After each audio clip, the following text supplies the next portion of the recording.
cabdiladiifow qaybtii labaad ee barnaamijkeena ayaynu u soo gaadhnay kolley toddobaadkii hore waxaad ka warbixisay warya weecaal toddobaadkani maanta ah fan iyo suugaan oo qudhoodu barigii hore aan u malaynaya inay Soomaalidu israacin jirtay laakiin hadda u muuqata in la kala guray ayaan doonaya bal barnaamijkeena sirta erayga in aad yaro dul istaagto oo aadiyada qudheedana faahfaahin aqoon-yahanaad naga siiso salaad maasanta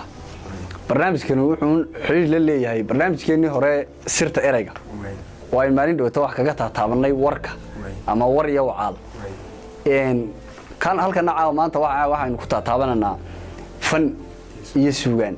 waa laba eray oo la isku xidhiidhiyo si kala si u hawlgala oo suugaanta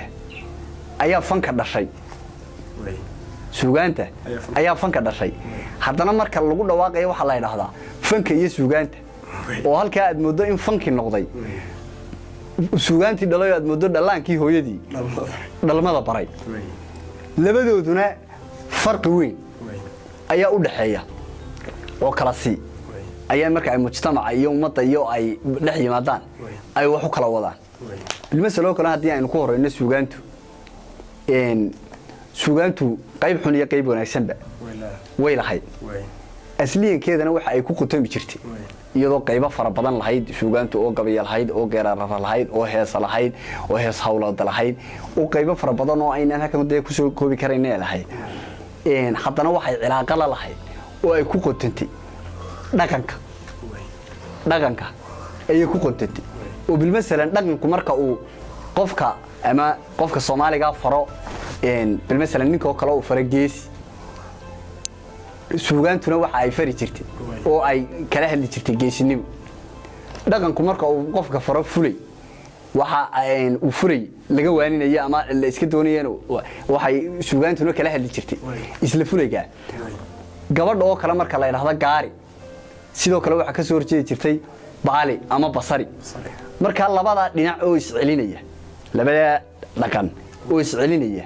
ayuu dhaqanku ka koobna oo ninka marka la yiraahdo xasanow geesi la doonayo inuu geesi noqdo hadii aan fulay jirin de geesi ma noqonayo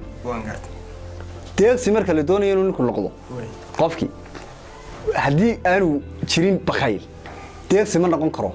dabeetana labada dhinac oo isu celinaya ay qofki suugaantuna taa ayay raaci jirtay fankuse isagu taa uu ka bayda oo qofka dhinac kaliya ayuu fanku uga waramaa badankiisuna fanka Soomaalidu waxa uu waramaa qaybo badan iyo siyaabo badan oo uu waramay iyadoo jirto hadana halka mucdaaha ugu weyn oo ka waramaa waa dhinac kaliya dhinacaasina waxa weeye dhinaca amaanta ragga badankiisa fanku lama hadlo wuxuu la hadlaa dumarkana waxa kaliya uu amraa ama uu u sheegaa waa amaan oo halka laga yaabo maanta hadii aad soo qaadato waxa helaysaa 100 heesood oo hablaha lagu amaanayo xubin inda deeraleeyay suuniyaasha kala rogan ilka dabar kala idilay xubna damacsan leeyay xubin kasta waxaad ka helaysaa 100 heesood oo ka waramaya heesahaas oo dhanina waxay ka waramayaan dhinacii amaanta oo hablihii ay hor cararayaan dabaytana inantii sidii fankii dhaqankii iyo suugaantiisa ugu tiirsanaayeen fankii uu ka baydayo waa inan bilmasalan la yiri gaari kaliya taqaana oo aan basari iyo baali inay jirto aan aqoonin dabaytana waxay noqonaysaa maalinta la yiraahdo inantii la dhaliilo ila fankii waa kan amaanay inay uba qaadan weydo oo bilmasalan waxa jirta qofka yar caruurta bilmasalan hadii aad amaanto oo aad amaanta xasan oo ka farabadiso oo aad fariid falaxalan oo aad cayn kanun horboodo oo wax la ilaahay nacasima ba aanay jirin aan u sheegin macalna casimadii markuu dabaasho aad ku tiraahdo waar waa sidii wuxuu haystaa isagu inaan nacasima ba jirin inaan yaro carbeed baa lagu yiri waliga gaajo ma aragta soo inta yar guri boqor bay ku korta waligeed gaajo ma baahan gaajadana baahi baa keentay qofkii oo cuntadii iyo gooskiisa dabaytana ma aragtay baa la gaajo dabaytana waxay tiri waligay habeen baan arkay dabaytana waxa la goormaad aragtay waxay tiri habeen baan arkay iyadoo aroos ka ciyaaraysa inantaa dhinaca laga badiyey ee iyada ka tambata guri boqor bay joogto waa dhinacii dheregta qofkii dabeetana wuxuu noqonayaa qof uun dhinac kaliya ka radan marka farqiga u dhaxeeya fan iyo suugaan waxa weeye suugaantaasi iyo sharkii iyo khayrkeediiba wadatay ayay laba dhinac sidii dhaqanku ahaa ee qofka kala hadli jirtay halka fankina uu qayb kaliya kala hadlo dabeetana waxay noqonaysaa in fanki uu qofkii hodo waliba daayarta iyo dadka dambe oo dhan in labadan eray ee isku sidkan